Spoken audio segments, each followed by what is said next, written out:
All right, the leaked material reveals that Saudi Arabia, by all accounts an American ally on the war on terror, still harbors the leading funders of terror. Didn't we invade Afghanistan for something like that? And that it also has privately been begging the U.S. to attack Iran, despite the fact that they hardly say a bad word about Iran publicly. According to the cable, Saudi King Abdullah and the King of Bahrain wanted to, quote, cut off the head of the snake before it was too late. And Israel was so concerned with Iran that last year Defense Minister Ehud Barak said attacking Iran any later than this year would result in, quote, unacceptable collateral damage. Juan is a professor of history at the University of Michigan. He's also the author of Engaging the Muslim World. Trita Parsi is president of the National Iranian American Council. He is the author of Treacherous Alliance, The Secret Dealings of Israel, Iran, and the U.S., which seems perfectly appropriate for this topic. Juan, let me start with you. First, did we already know how these Arab countries felt about Iran, or is this significantly new revelations, at least in terms of its intensity? Well, we knew that the Gulf Arab states were very upset about the Iranian nuclear enrichment program. And we know that they had put pressure on the U.S. to do something about it. But for them to go to the U.S. behind the scenes and say, look, what you really need to do is a surgical strike, or in the case of the UAE, the Crown Prince said, well, maybe a surgical strike won't do it, then we need ground troops. You know, this, as you said, it just slaps you in the face. It's a level of a visceral reaction that you get from reading these things that the vague announcements of their concern didn't convey. All right, Trita, let's go to you on the same issue of Iran here. When we see the Saudis and some of the other Gulf states and Israel pushing for a war with Iran, does it make it more likely, or should we actually give the U.S. some degree of credit, including the Bush administration, for resisting those calls of attacking Iran? Well, there needs to be a recognition, of course, that the Obama administration has been resisting these calls and has sought to go a different route when it comes to Iran. But it nevertheless reveals that the situation remains tremendously dire in the region. The region is still on the verge of war, and the election of President Obama did not significantly change that reality. There is a belief that because President Obama is president right now and it's not Dick Cheney, that as a result, the risk of war has significantly reduced. I think these cables show that the situation is pretty much the same. It's very, very dire, and the trajectory towards a confrontation has not been changed. Juan, let me ask you what might be a controversial question in Washington, but I think is a very common sense question for the rest of us. Who cares who Saudi Arabia or even Israel wants us to attack? What does that have to do with us?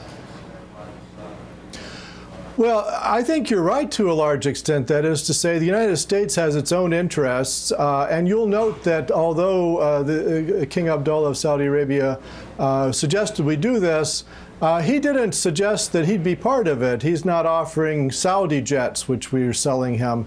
He's not offering Saudi troops. It's a kind of lazy response to say, well, look, there seems to be a problem over there. Why don't you guys do something about that for us? And, you know, they're treating the United States the way they treat their Pakistani chauffeurs. And so to that extent, it's easy to tell King Abdullah, well, no, we don't think that that's probably in our interest to have a third war at this point where our military is overstretched and the region is already inflamed. And likewise with Israel, I think we just tell them no. Well, that seems simple enough. Unfortunately, there's, of course, a lot of allies here in the United States of those two countries, as we've seen in the Bush and Obama administrations. Trita, actually, let me focus on Saudi Arabia a little bit more here, because let me quote a part of the New York Times for you about a slightly different issue. Saudi donors remain the chief financiers of Sunni militant groups like al-Qaeda, and the tiny Persian Gulf state of Qatar, a generous host of the American military for years, was the worst in the region in counterterrorism efforts, according to a State Department cable last December. So now this is one of the new things that we found out. So why are we focusing on Iran as, oh my God, we got to attack Iran, et cetera, when it turns out the guys that are financing the terror are the Saudis and Qatar and the Persian Gulf states? I think that's a great question, and a question a lot of people in Washington should be asking themselves.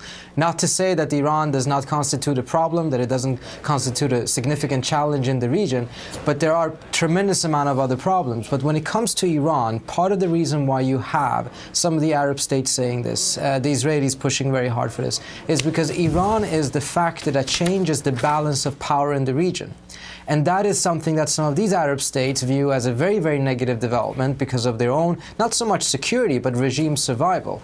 And because the Israelis, of course, don't want to lose their nuclear monopoly in the region. That's part of the reason why they're so focused on this issue, and why the United States needs to keep its eye on the ball and remember what's most important for it. Because the support that is given to al-Qaeda by some individuals in these Arab countries is significant, as these cables indicate. And I think it is somewhat hypocritical that these states are very critical of the U.S.'s war in Afghanistan and in Iraq, are very vocal in their criticism, but at the same time then are privately asking the United States to start a third war in the region. All right, well, let's stay on that idea, Professor Cole, because if the Saudis, and by the way, there was a Senate report that during the Bush administration came out and said the leading funders of terror and attacks against us in Iraq was also Saudi donors, right? If they're the ones doing this, you know, I guess I come back to the same question of why are we having this discussion of Iran? And to that point about attacking Iran, is it that we're so worried that Iran would use its nukes? Or is it, as Trita pointed out, that what we're actually worried about is that they would gain leverage and hence be able to negotiate better in the Middle East and get more things for themselves? And if that's the case, my God, why are we thinking of attacking a country based on how much negotiation leverage they would have?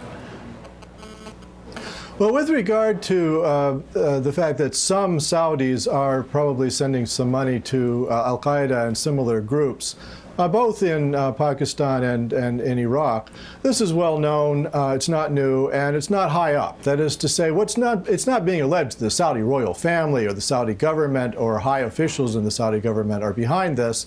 In fact, they've been targeted by al-Qaeda themselves and nearly blown up.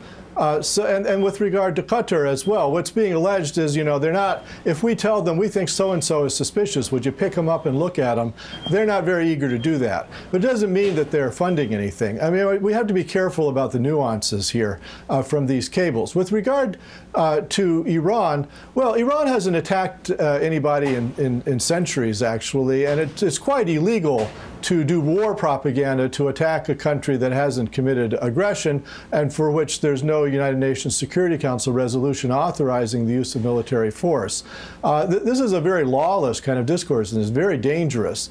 If there's a specific problem with Iran, it should be addressed, but you can't just go around launching aggressive wars. This is something that we tried to put behind us after World War II.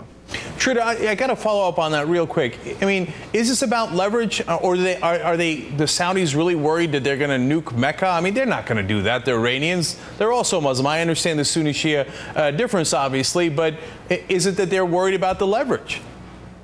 Well, I think you're right. I don't think there is a lot of fear that the Iranians, a lot of genuine fear that the Iranians actually would use the nuclear weapon, including in Israel. It's rather about what does this do for the balance of power in the region. If Iran has this weapon, primarily for deterrence purposes, but nevertheless, will it make its foreign policy in the region more aggressive? Will it lead to Iran becoming a hegemon over the region? Will it mean that the United States will be forced to negotiate and make a lot of compromises with Iran at the expense of some of these Arab states and Israel? It essentially is saying that the current order in the region is one based on the United States being in a tremendously powerful position and no other state in the region being able to challenge it. If Iran goes nuclear, that could change the equation, and some of these countries, particularly those who are dependent on American strength for their own regime survival, seem to be very, very terrified of that scenario. All right, Juan Cole and Trita Parsi, thank you so much for enlightening us on this topic. We appreciate it.